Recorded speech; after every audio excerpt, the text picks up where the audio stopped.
All right. Can you guys hear me okay? Oh, good? Where are my Babson people? My Babson people, all here?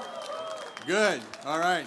So I don't see Melissa Medina or Felicia Garodo here, but I wanted to thank them so much, and Monica as well, for making that happen. The ePitch competition here in Miami in April. It was supposed to be in February, but Omicron had other plans for us, so we had to change that.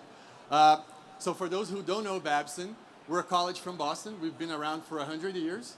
For the last 25 years, we've been #1 for entrepreneurship in the country. For the last 5 years, we decided to be in Miami, right? It's our 4th largest alumni base, and it's booming for entrepreneurship, right? And COVID just accelerated the trends. So we offer programs for working professionals. So if you guys need any help or want to learn more about the college, our booth is right there. So let us know. Stop by. I want to thank so many people more. I'll just start with Samara Millens from the Blank Center. I also want to thank the eTower, my friends at eTower here who helped us put this together. Our 3 judges, our host and VC MC. We'll introduce them in a while for you guys. And I just want you to have a great time here. We have 3 finalists, all Babson alums. They're competing for $100,000 today. So I want to also thank Angeli Wally that helped us put it together from our alumni office. And our selection committee who helped us select all these startups. I see Carla Curiel, the president of our alumni and the president of the South Florida Alumni Club. Pierre Larchalot, Stephen Bendel, who's not here today, and Edgar Montserrat. But anyways, I'll pass the ball to Drew Yashar, one of our superstar students. Where's Drew? Drew, yeah. So Drew's with eTower. He's gonna be hosting us and moderating us. If you believe that or not, he's still a junior in college, but you see what our students can do. Go ahead, man. Hello, everybody. How's everyone doing today? Everybody ready for ePitch? It's so good to see so many familiar faces and so many new ones. You know, Babson, Miami has been such an amazing campus. So we're so excited to get started here today. Okay, so Babson ePitch, getting everybody here right now. This is the largest prize that is held for a Babson pitch competition. And so being involved with this, all of our new members, everybody that's coming in, we have our great celebrity judges, our great 3 finalists on the right here. We're gonna be so excited to debut these here right now, but who's excited for this new pitch competition, yeah? Let's give a round of applause. So to begin with our finalists here, started on the right here, we have Victor Wycheck representing Bill T. Colleen Leung of Unmute. And of course, Jason Shatsky, former president of eTower and Ticket Rev. Alrighty. Along with us joining, we're so excited to have our celebrity judges here as well. So to begin with this, we have Jamie Siminoff. He is that's great, round of applause, that's great. Founder of Ring, also undergraduate class of '99 for Babson College. So that's great. In the middle here, we have Melissa Krinsman. She is the VC in residence for Miami, which is phenomenal, along with being a managing partner of Crillion Ventures. We also have the founder and managing partner of Age 20 Ventures, Daniel Loretta. So give a huge round of applause for our judges here. So we're gonna get things started here real quick. So we're gonna invite our first person to the stage, and we're gonna get things going here. So give a huge round of applause for our big thing. We're gonna get going here.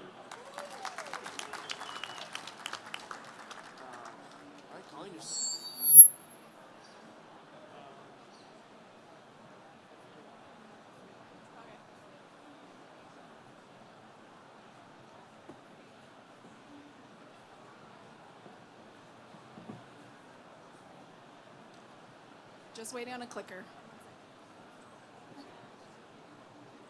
Thank you. Hi, everyone. Good afternoon. I'm Colleen Leung, co-founder and CEO of Unmute, where we're helping marginalized communities unmute about their mental health by matching to the right therapists. I grew up in a Chinese-American family where we didn't speak openly about mental health. So when my mom, who's pictured here, became severely depressed a few years ago. I had no idea how to help her in finding a therapist. I ended up finding her a therapist who was a bad fit. My mom, who was already skeptical about trying therapy, was like, "No, thanks, Colleen. I'm good. Therapy's not for me. I'm going to heal myself." Obviously, that's not how the story goes. And that's when I realized how critical the match is, especially from the get-go when you're coming from a community that may have distrust around mental health care or stigma. Unfortunately, my mom's story is not unique. 1 in 2 patients will quit therapy due to a lack of therapist fit and remain at risk. Yet the number 1 indicator of success in therapy is the patient-therapist fit. And that's why we're double downing on match quality at Unmute. We're using machine learning algorithms to increase the match and long-term success rates of patients seeking mental health treatment. How does it work? Well, users will come onto our website first and fill out an intake form letting us know why they're seeking therapy. So what are their presenting clinical issues?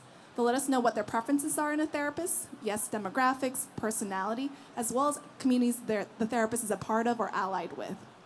And then we'll ask them for their information for health insurance or their out-of-pocket budget. We'll run all this data through a matching algorithm and provide 5 therapist matches.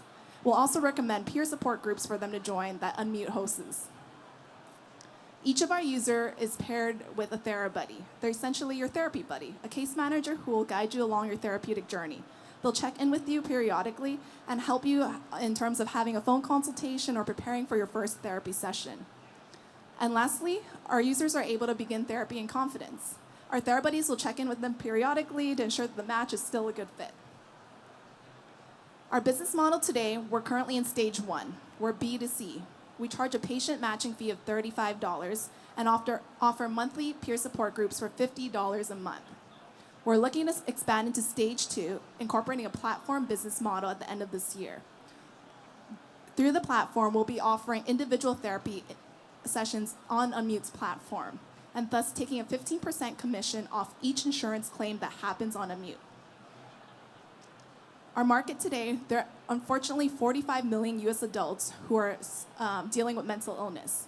Our beachhead market are marginalized communities, and we're starting off with our AAPI, where there are 4 million adults living with mental illness.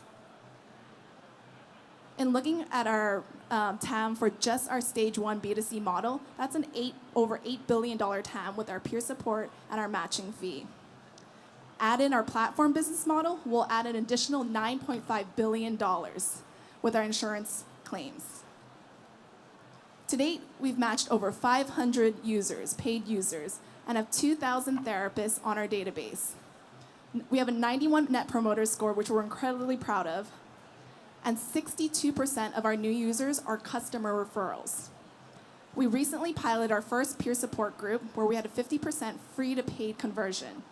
But what we're most proud of is this last stat. 92% of our users will continue seeing their match therapist after their 3rd session, whereas in the US, 50% of people will drop out by session number 3 due to a lack of therapist fit. Again, I'm Colleen Leung, a Babson MBA alum, a past founder as well. Our CTO comes from Zapier and has over a decade of experience. He's built out the front end for Zapier's platform, which is being used by thousands of people to date. Our operations manager is a mental health counselor, and we have a data scientist from MIT who did his PhD in machine learning.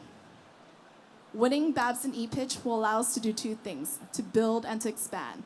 To build out our already tested peer support group model, which we just launched 2 weeks ago. And we're looking to offer more offerings for our LGBTQ community in addition to our AAPI in multiple time zones.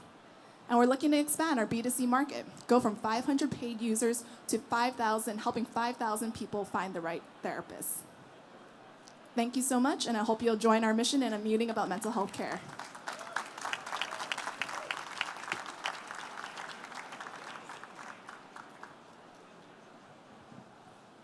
Tell us a bit about your previous background. What you did before you founded this startup.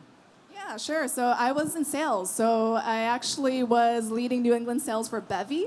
I know our CEO, Sean Grundy, is somewhere in the crowd. And so there's a Bevy out there in SVB. I got laid off during COVID, and I had the idea prior and working on the market research. But really, getting laid off during COVID was a blessing in disguise, really pushed me full speed and going full time on Unmute. Nice job on the pitch. Can you tell me a little bit about how you are attracting your advisors or your therapists, and what that looks like in terms of continued growth? Yeah, sure. Great question.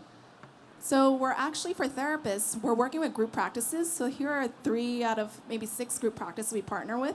So yes, we ran email campaigns and got individual therapists to sign up, but that wasn't scaling our growth. So we partner with group practices that have about 50 to 100 therapists on their in their groups, and we brought them on board. When we're launching our platform business model, however, when we have the individual therapies sessions in-house, we're actually going to target pre-licensed clinicians. So they actually require about 3,000 hours of supervisory hours, and that happens typically in a community mental health clinic traditionally. And so we're looking to offer, licensure. So are you vetting them as well? Yes, yes, we are. Yeah, yeah. And then on the other side, the customer acquisition, where are you at? Like how long have you been acquiring customers for? And I'd say like real customers that are not sort of somehow connected.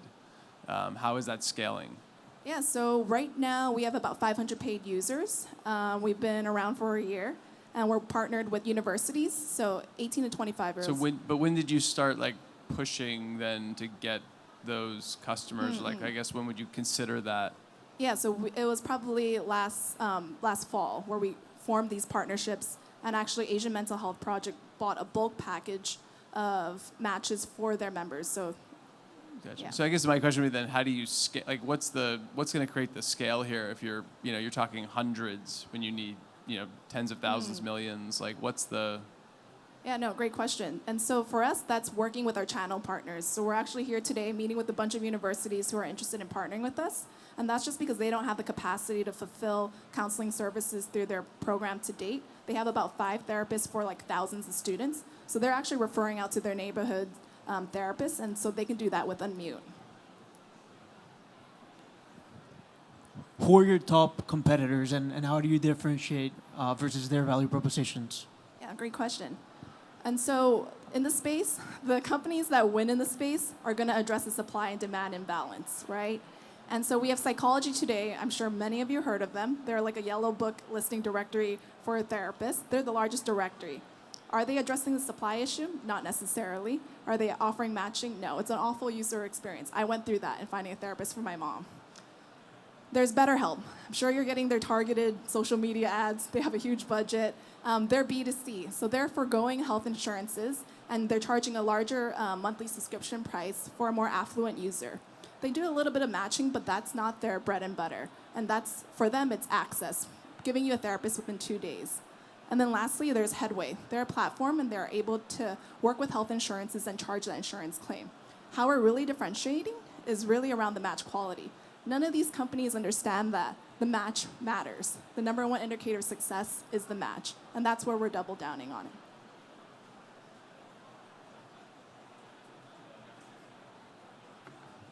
So how are you going to prioritize, if you were to win the money, how would you prioritize using that capital? Yeah, so we currently just launched our first peer support group. We have a wait list for a few other groups for our API. And our users are asking us to have them in different time zones. So we have a large following in California, but most of the team is in the East Coast. And so we launched our first one at 7 p.m. Eastern, where our Californian users can't join. And so we put money into that, into hiring staff to offer multiple groups, as well as expanding our B2C market and reaching more university channel partners and nonprofit partners. Great. Thank you so much. Appreciate it. All right, amazing. We have our next person coming on stage, Victor Wycheck, representing Builty over here. Huge round of applause.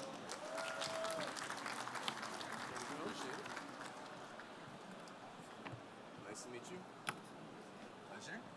How you doing? Pleasure. Just gonna test this out. Good to go? Yeah. All right, perfect. All right, pleasure to meet you. Hi, Miami. Hi, Babson. My name is Victor Wycheck, and standing next to me right here is Farhan Salik. He's my dear friend, and more importantly, he's the founder and CEO of Builty. He was not able to be here, unfortunately, because he's from Pakistan. He was not able to get a visa until the year 2024, which is a little late for this event. So let me explain the story of what inspired me to move after I graduate from Babson next year to move 6,000 miles east to Pakistan? So, Pakistan is the fifth most populous country in the world with a population of over 220,000 people, and currently they're undergoing some massive logistics project. The first of which will include rerouting the vast majority of China's logistics through Pakistan. And the second one will increase Pakistan's logistics by a factor of 5, all by the year 2025. All this will contribute to drastically increasing the size of the Pakistani logistics market, which is currently valued at $40 billion and growing at 18% annually. Currently, 96% of all freight is moved solely via road networks. And to accommodate that, they have over 1 million heavy transport vehicles. However, the market is largely fractured. So the largest fleet only contains 1,500 vehicles, and 79% of the market consists of single vehicle operators. So what that amounts to is what the Pakistani government has calculated is 21 billion US dollars lost every single year on inefficiencies. And one such inefficiency is what caused Farhan to start this business in the first place. So Farhan went to a truck market. This is exactly what it looks like. If you want to procure transportation services for any purpose, you go here. He went here, and what was supposed to be a simple, easy, cost-effective process was anything but. He ended up waiting 4 times longer than he was supposed to in their predetermined contract, ended up paying 5 times more, and in the end, he was left with two choices. He could have either filed a police report, or he could have listened to the driver. And he chose the second option, which is what led him to meet Wahid Khan. Wahid Khan is a father of 5. He's 44 years old. He's been driving a heavy transport vehicle for 21 years, and his vehicle is from the year 1957. His official hauling capacity is 10 tons. However, he is known to exceed this limit in order to maximize his profits because he makes on average $1,200 a year. That's $100 a month. A big reason for this is due to the fact that there are so many middlemen in this process. On average, you'll get roughly 5 middlemen, which will take about 17 to 20% of the cut of the original costs. So, what this amounts to is a risky, fragmented, time-consuming, cost-efficient, non-transparent, and fraudulent process. And situations like this, which I personally witnessed while I was there. So the solution that Farhan came up with is Builty. It is the sole middleman in the entire process between the customer and the truck driver. And Builty charges a 2% fee, nothing on top of that. In order to make this process safer, reliable, quicker, cheaper, transparent, insured, and hassle-free. This is what the app looks like.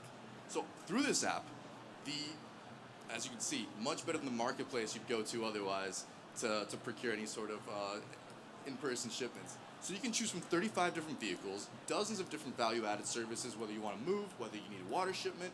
You can, if you're in construction, you can order directly from factories to your site. And most importantly, you can book, pay, track, and manage everything through this interface because everything is finally digitized. So this is going to be rewriting the standard of what logistics look like in Pakistan. It's going to cut down the time by a factor of 8. More importantly, it's going to make everything reliable, consistent, and for the first time in history, accountable. So month over month, since in the 8 months that Builty has existed, Builty has experienced tremendous growth, double-digit, triple-digit every single month, 60-time growth in the past 6 months, 94% order completion rate, over 1,500 customers acquired, and over 2,100 drivers that have gotten onto the app and started using it consistently. So again, in the past, since inception, we've completed almost 10,000 orders, we've processed more than $10 million in annualized GMV, and more than $41,000 in revenue. None of this would have been possible without an incredible team.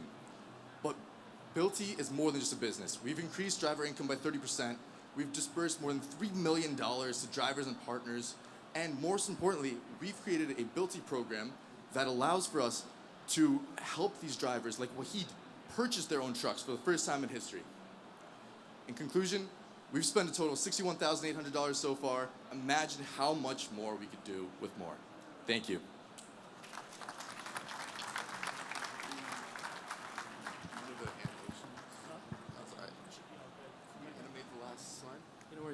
So we're going to do a quick 5-minute Q&A. We're also bringing on, as you might have noticed, the founder of Farhan.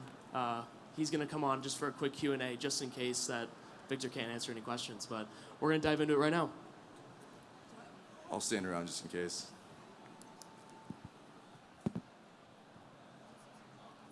Should I put him on the speaker? Or? Okay.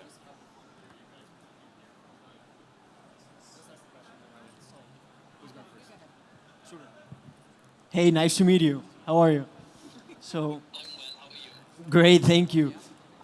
I'm just wondering why not just focus on logistics instead of doing the cement sales and the other verticals. Maybe I didn't understand it correctly in terms of the value proposition. Oh, so basically, when we started off Built-E, we were just an app that would broker vehicles. But as we grew along, we realized that a lot of people were ordering vehicles from us to pick up from construction sites to manufacturing plants back to construction sites. So that actually became a value-added services that we involved. So now we even procure all of these raw materials by ourselves and deliver them to the doorstep, and accounts for almost 60 to 70% of our entire business. And in the process, we also involve a driver because we broker the fleet through a freelance, driver. So about 70% of your business is coming from the actual sale of supplies versus the logistics? No, so 70% of our orders include a vehicle and a commodity. Presentation. Yeah. Sounds good. Thank you. Just asking to hear. No, asking to Mike. So I'm curious, in terms of your growth, what the next step is, what would you use the capital for? Because it sounds like you're doing quite well in earning revenue as we speak. So what's the next stage? So the problem with us, Melissa, right now is that even though we're earning revenue, our ticket size is extremely huge. We average at $400 per order. So in order to combat financing issues, we have we've reached that point where we need more capital to finance more longer-term contracts. Usually longer-term contracts pay off in 45 to 60 days, whereas we have to pay our drivers in the immediate run. So we have always been constrained of growing the business even further because we didn't have the capital to pay our drivers up front and wait for the checks 45 days later.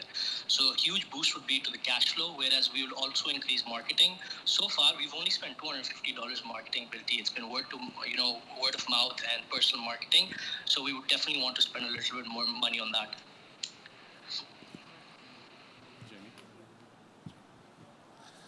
All right, nice to meet you. I'm trying to think of the commodity side and understanding that. I think I'm kind of where Daniel was. I love the cleanliness of this sort of booking app and the drivers, but when you start to get into the commodities, it feels like there's a lot of it's just a harder business to scale, and you have more touch points. So I'm trying to understand that a little bit more. Did it not work just doing the sort of the driver marketplace, and you had to add the commodity? Yes, so Jamie, basically what happened with us is that the typical driver experience that we had, the typical Built-E, would usually cost us somewhere between $1,000 to $2,000 per trip. That was a very big ticket amount for us to do. And we eventually wanted to find clients that would pay us earlier rather than, on a 60-day plan that typical Built-E happens, like the way typically Built-E is done in Pakistan. So we started doing these construction orders because these construction orders are usually on spot. So they pay either in advance for both the vehicle charges and the commodity charges. And also we save them around 7 to 8%. Factories love us because we give them a lot of data. We pick directly from them and deliver to the consumer. So we have actually seen factories reach out to us because right now they don't have any data on their customers.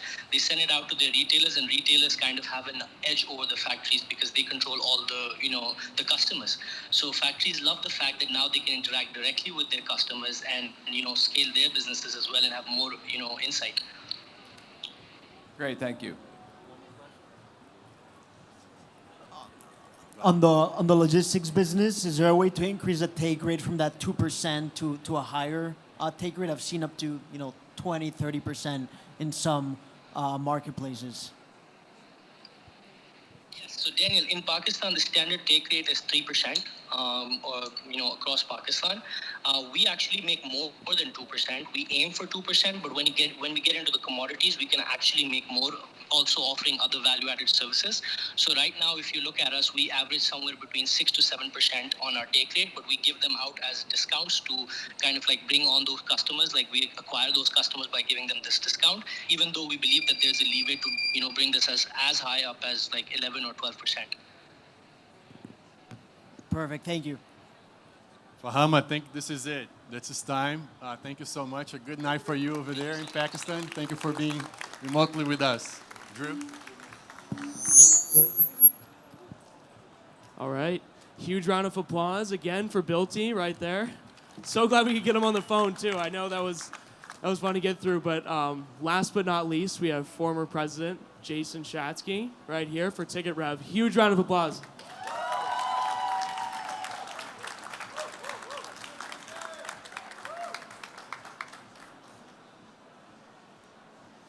Hi, my name is Jason Shatsky, and I graduated from Babson College last year. I'm from right here in South Florida, and I'm a co-founder and the CEO of Ticket Rev. I want to start with a brief story. When I was 13 years old, I fell in love with the sneakers that my favorite basketball players were wearing. I wasn't old enough to get a real job, so I bought and resold the most exclusive pairs on my own website to make extra money. I initially started by selling at trade shows and on my own website, but it was so difficult because I could never figure out what my sneakers were worth or how to accurately price them. But a few years ago, a website called StockX was created, which allowed buyers to first say what they were willing to pay, versus me having to list my inventory for sale at a predetermined price. And I even made the local news. But as a young teenager with some extra cash in my pocket, I did what anyone else would do, and I invested every single penny of it right into concert and sports tickets. But as I began trying to buy more tickets, I kept noticing that the prices were so high, and I could never figure out why there were always so many empty seats. So I decided to do some more research on the ticket resale industry. Turns out I'm not the only one that feels this way. More than 3/4 of fans say that they find ticket prices to be way too expensive. And more than 2/3 of tickets actually go fire sold at the last second or end up going completely unsold. So why is it so difficult to price your ticket? That's because pricing a ticket is a nearly impossible task due to factors like weather changes, player substitutions, and even injuries to artists or performers. So that's why I started thinking back to my time selling sneakers, when I had to price inventory on my own. But what if there was a way for buyers to say what they were willing to pay, just like what StockX did for sneakers? So that's why I created Ticket Rev. Ticket Rev is the first ever buyer-driven marketplace for event tickets. On platforms like StubHub and SeatGeek, sellers are forced to list their own price, whereas on Ticket Rev, buyers say what they're willing to pay, and then a seller can choose whether or not to accept the bid. So here's how it works. A buyer comes onto our platform and creates a bid on an event, first by choosing where they want to sit, and then naming their offer price. Then a seller can choose whether or not to accept the bid. So, Jamie, unfortunately the Lakers didn't make the playoffs, so let's say you want to go to the Heat game tonight. You and I can create a bid on 2 tickets at $100 each, located anywhere in the 4 sections right behind the basket. Now, a seller with tickets anywhere in that location range can accept our bid and sell to us and cash out instantly. In fact, this exact user journey is occurring every single day on platforms like Facebook, Craigslist, Reddit, and Twitter. We're just creating a trusted and reliable marketplace for it. And the best part is it's already working. On average, users are saving about 18% per ticket, and more than 90% of our users love their experience and say that they would refer a friend. We take an 8.5% commission from the seller on an average order size of $176. In our beta over the past few months for events primarily in Miami and New York City, we've seen skyrocketing interest, growing about 20% month over month, with our best month last month in March with $10,000 in ticket sales. We're acquiring users mostly organically, with each user on average referring about one other user. But we've also done experiments with social media influencers and also on TikTok, and see this as a meaningful part of our growth going forward. This market is undoubtedly massive. More than 80% of fans say that they hate their experience on other marketplaces, despite more than 300 million tickets being resold per year. And coming out of a pandemic, this is the absolute best time for innovation in this space, with a 350% increase in concert tours this year versus 2019. We believe that we can get to $200,000 in monthly ticket sales by the end of this year and $1 million in ticket sales by the end of next year. And that's because we have the right team to do this. Along with my experience in consumer marketplaces, our COO, Andrew, brings experience in operations, plus we ran our sneaker business together. And our CTO, Jabari, has over a decade of experience in building consumer applications. Today, we're raising $300,000 to double down on what works, scaling our go-to-market strategy and building our platform at scale. We know that this can get us to $200,000 in monthly GMV and get us in line to raise a seed round. I want to end by sharing a quote from one of our sellers who describes their sale process as too good to be true. Thank you so much, and please help us make a ticketing platform that all fans love.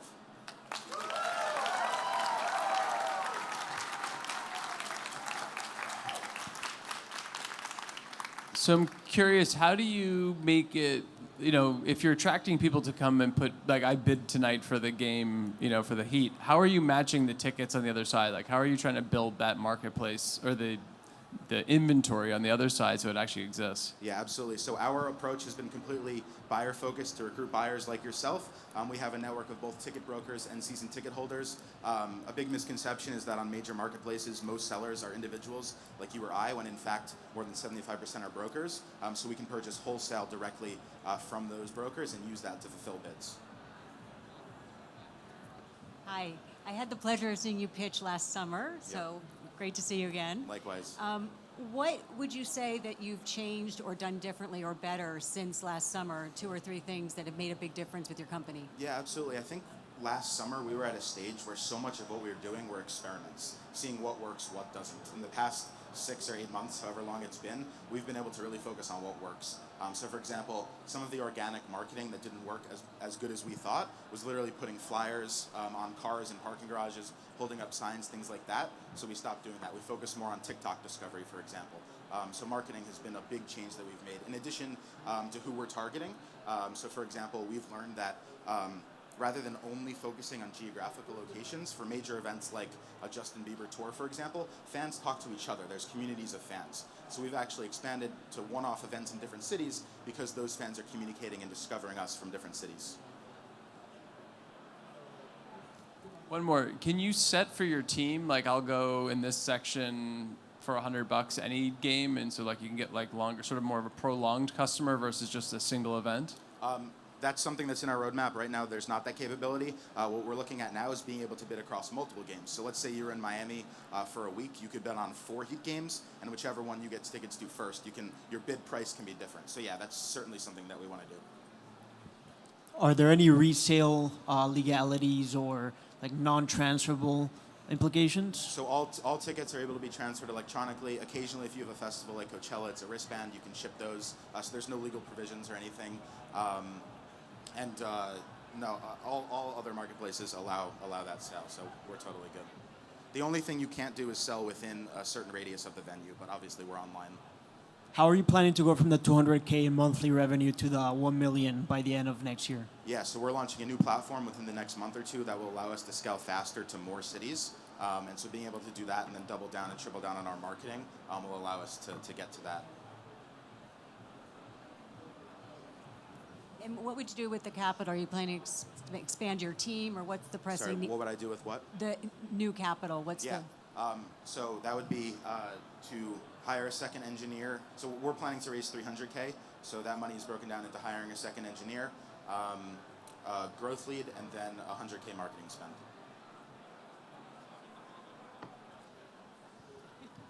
How much are the shoes? So these are actually, this is the first pair I ever resold, the LeBron 7s. I bought them in a different color for this presentation. These are only about $250, but it's from LeBron's MVP season. One more question. How does the competition look like? Are there other players doing the same beyond the scrappy Twitter or Facebook resales? No, so we are the only platform that allows you to sell your tickets instantly. There's nowhere else where you can cash out and get that instant value. Other platforms have tried the bidding aspect in terms of zones or more commonly counter offers to like a specific seller. So if you have tickets at 100, I could bid like 85, but that's only going to you. Whereas our bids are public offers, so any seller can accept. Is there a fraud protection on any of this? Yeah, so many years ago, tickets were PDFs and physical ticket stubs, and there was commonly more fraud. Now tickets, 95% of tickets are delivered electronically, so through the Ticketmaster app, or the AXS app in LA, for example. So as long as they're transferred through, we can verify them very easily. Cool. Thank you.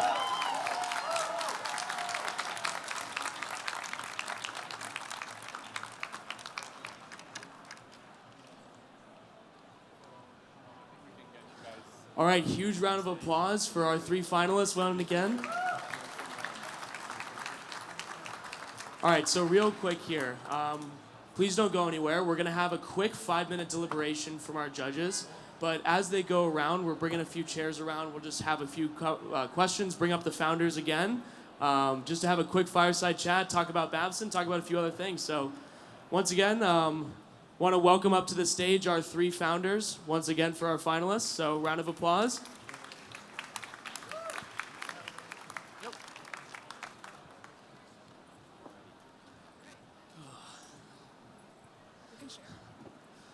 So how's everybody feeling?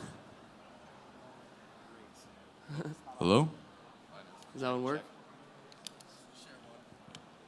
I'm feeling good. Good so far? Good shoe story too? That's good.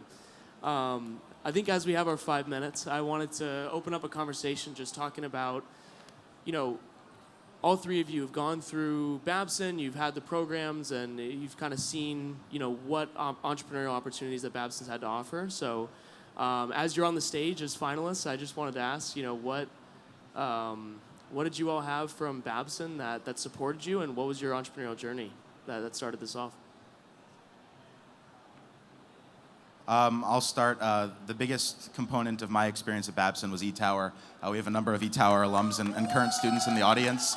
And so being in that community of entrepreneurs really made my experience. I went into Babson with the idea and the concept of Ticket Rev, and going through Babson and the Blank Center and eTower and all of the programs helped me learn how to be an entrepreneur, and ultimately led me to getting to this stage today. I think for me, I went through the Babson MBA program in 2018, and it's really similar to what Jason's saying is the sense of community and family at Babson. And just seeing someone else, or undergrads in that case, build a company while they're going to school, and then your friends who have sold their companies before coming into MBA, like there's no doubt that will inspire you to build something while you're at Babson. And I think it's also like the continuity of family post-Babson. I just went to campus 2 months ago to grab a coffee with a professor, 2 professors. We ended up, yes, we grabbed a coffee, but we were whiteboarding the whole strategy for Unmute instead of just catching up on life. So it's such a family at the end of the day.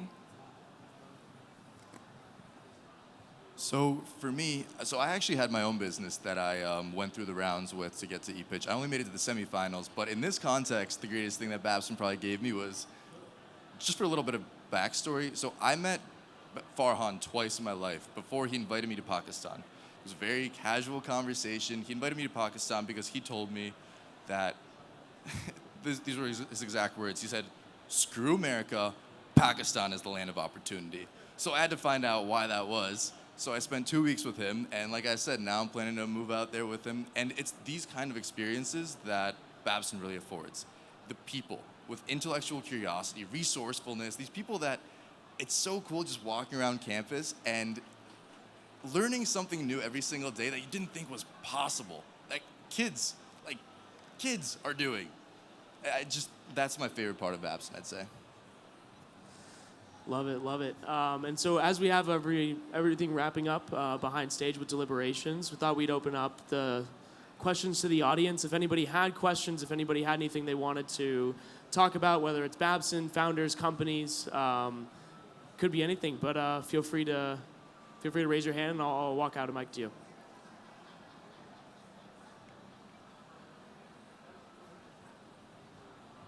You asked how we feel. How do you feel? Drew planned a significant part of this. About Babson or about ePitch? ePitch. It's wonderful. ePitch and Babson in particular, the opportunities that they give to students and just feeling that fostering and empowerment of entrepreneurship has been so amazing. At least fostering that growth in my experience. But ePitch in particular has been a wonderful journey. I think I remember hopped on a call with Gustavo. I think 6 months, and we said, let's plan a great pitch competition. Let's do it in the sun, and let's get a lot of great founders and great people out. And I think we hit all three today, so we've been super excited. But having such a great event surrounded around eTower and the early stage undergraduate entrepreneurship programs at Babson has been so amazing. So to echo Jason Chatsky on eTower, really can't thank them for the opportunity enough. It's been amazing to be a part of that organization. So if you want to hear more about eTower, feel free to follow us on Instagram, LinkedIn, Twitter. We're all around, so we'll keep you updated. But yeah. That's a great answer.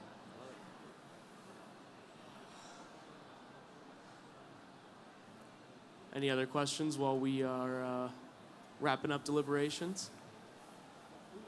Fun things? We got a quiet crowd here. Coming right over. Great pitches, everybody.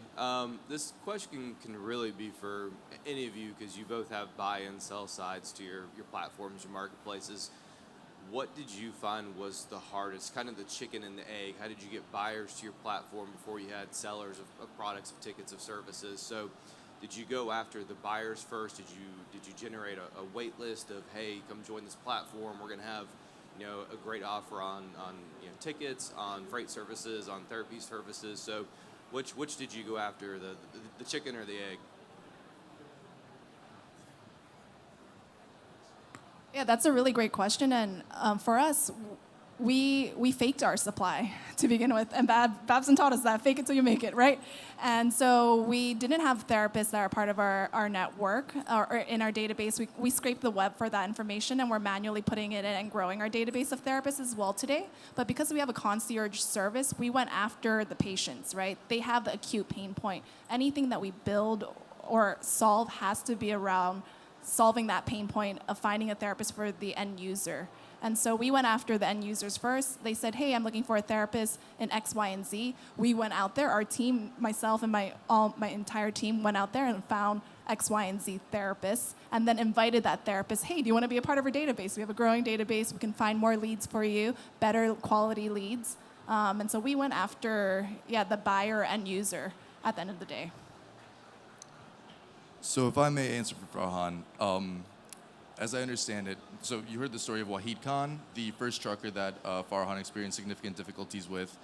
And even though the business idea started with Farhan's pain point, his delivery was late, expensive, broken, ultimately what convinced him that this industry needed changing were the conditions of the drivers, the conditions the drivers were facing. They drive 14-hour days, 3,000 miles in horrible conditions over the course of a week. So he understood the importance of this space. He understood that as Pakistan, one thing I really appreciate about Farhan is his tremendous passion for where he's from. He worked here for a little while in VC, and he had a cushy job, but ultimately he decided to go back to Pakistan because that's what he loves. And he wanted to improve his country. And so this is one problem that he saw in an emerging and growing sector of the economy. And so he saw the trucker side as the side to pursue first. So I'll echo what they said. I think it's completely case by case depending on the industry. For us, it was a complete focus on buyers first, knowing that we could then automate the seller side. And the one thing that's unique about our marketplace is you can see all of the bids. So something that we would do in the earliest days, not only to show that the other side was there, but to show that the same side was there, is we would actually add bids and make it look like there were more than there actually were. Same with sales. We would populate with sales data. And so that kind of gave the impression that other people are using this, so we should too.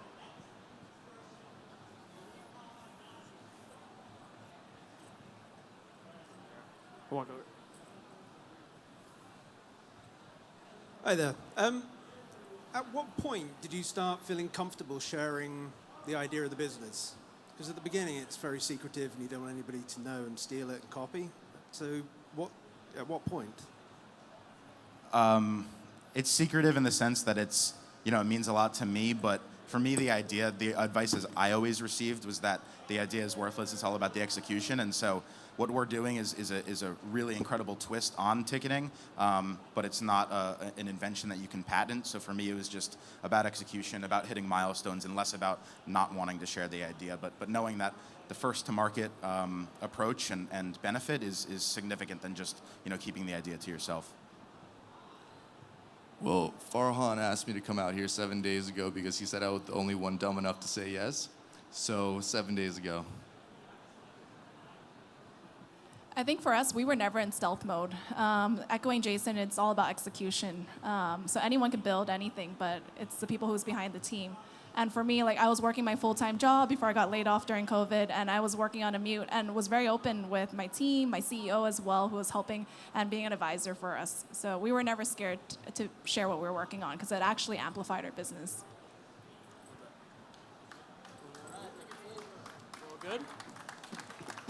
All right, here's the grand finale. Super excited to go with this. All right, for one last time, just wanted to say a big round of applause to our judges as well for the strong deliberations and great questions. Can you call Ed Chu and DR to the stage? Ed Chu. Can I just call Ed Chu and DR Witter to the stage, please? Ed, come on up, come on up. So Ed's our VP for advancements at the college, came all the way from Boston for that, and DR Witter is our VP of innovation for the college. So thank you for coming all the way from Boston. Yep. 1, 2, 3. You got Ticket Rev. For Ticket Rev, right there. Jason Shatsky, huge round of applause. Big congratulations, right there.